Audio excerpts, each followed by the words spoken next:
भाव में महोत्सव को अनुष्ठित कर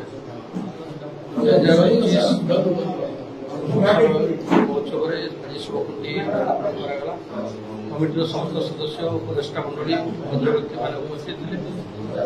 तेणु आमर अंचल विशेषकर हरभंगा ब्लॉक महोत्सव गोटे गारिमा रखी माँ भैरवी प्रचार प्रसार संगे संगे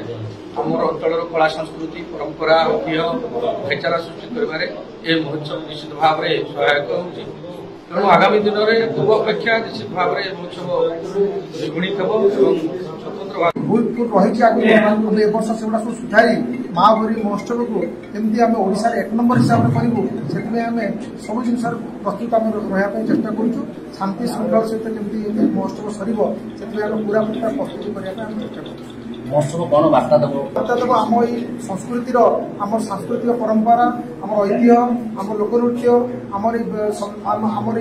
बौद्ध जिलार भाईचारा आउ ये सब जिन सारा ओडिशा सारा आम केमती बजाय रखुचु से वार्ता देव।